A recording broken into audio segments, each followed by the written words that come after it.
Hey guys, welcome back to Pandas Data Diaries. Today I'm going to walk you through the Gram-Schmidt process, first in 3D with an animation to explain the overall process, and second with Python SymPy to look at some formulas and how it's actually calculated, so all the nitty-gritty details.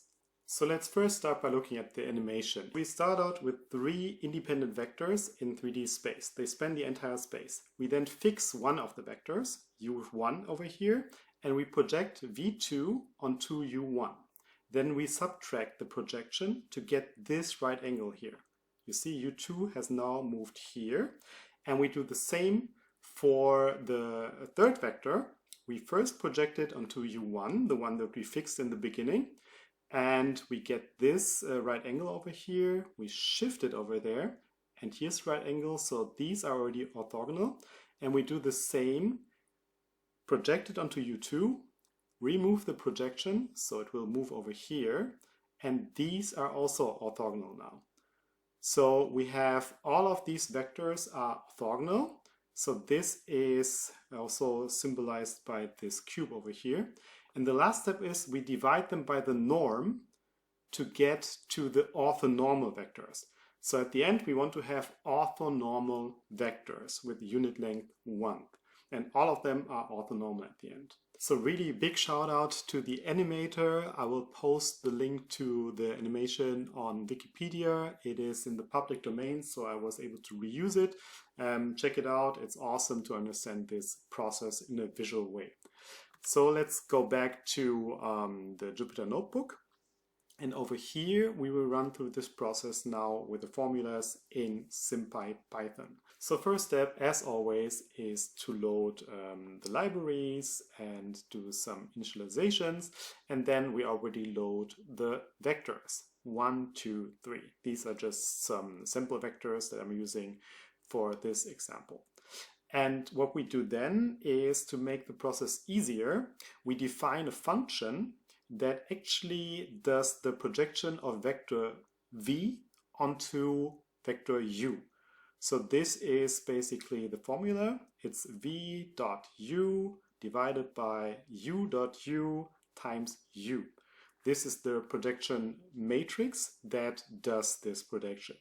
And it can be expressed in SymPy just with this function. So you give it vector u, give it vector v, and then it will return v dot u divided by u dot u times u.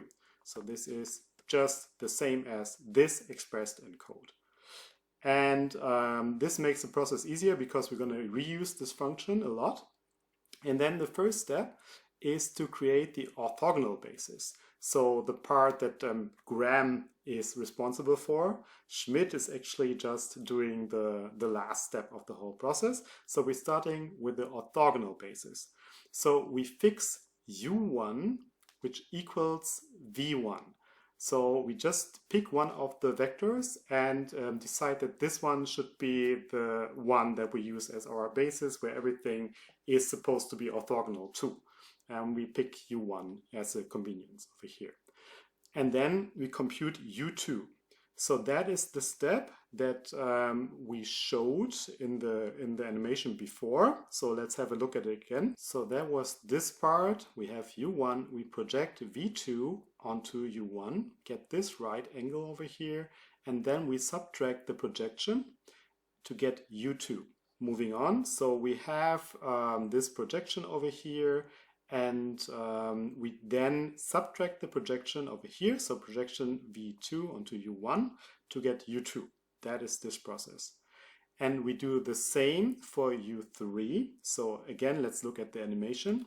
So we're projecting v3 onto u1 first to get this right triangle, move it over here, and now it's orthogonal to that one. And we do the same, project it onto u2, and remove this projection. So these steps are just shown split over here. Actually, it's one function, but yeah, to make it better understandable, it's split. So the same shown in Python over here, project v3 onto u1, so u1 v3, and also project v3 onto u2, projection u2 v3, and to get u3, we subtract from V3, projection V3 U1 minus projection V3 U2. And when we display this over here, we get the output. So this is actually already the output for the orthogonal vectors. See, 3, 4, 0, and so on. These are the numbers that we would get. But we have to take one more step, which is Schmidt's part, to get orthonormal vectors. And how do we do this? So to get orthonormal vectors, we have to divide by the norm of the vector.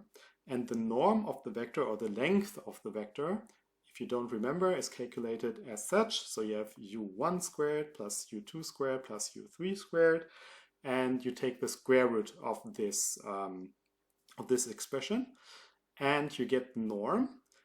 In Python, you can do this just using this formula in SymPy, so it's u1 dot norm.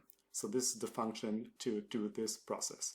You do it for all the three vectors, and then the last step is that you have to divide u1, u2, u3, so the orthogonal vectors, by their norms to get to the e1, e2, e3, which is the orthonormal basis. And let me also show it in the animation again, what happened in this step. So we got to the orthogonal vectors in the last steps, and now we do the final step, which is to turn them into orthonormal vectors. So we have them and we just divide them by the norm, and you see they just shrank to this 1 unit length. So now they are orthonormal vectors, which are all perpendicular to each other. To just also show the output over here, so we print it, and this would be the final output, the orthonormal vectors, which have these values. Of course, this is a step-by-step process just to show you how it works, how the mechanics work. But of course, as always, there's a shortcut to do it directly in SymPy. So you can use this one here, load the Gram-Schmidt, and then it's the same input vectors over here, and we just say Gram-Schmidt and give it the vectors and say comma orthonormal equals true, and we just iterate over the output to get it displayed, and it will return the same values as these over here, which we calculated manually. So as usual, you can do it out of the box, but I wanted to walk you through the process, and hopefully by looking at the animation and the formulas, you now have a better understanding of how this procedure works. Thanks for watching. Don't forget to like and subscribe, and see you again soon on this channel. Bye bye.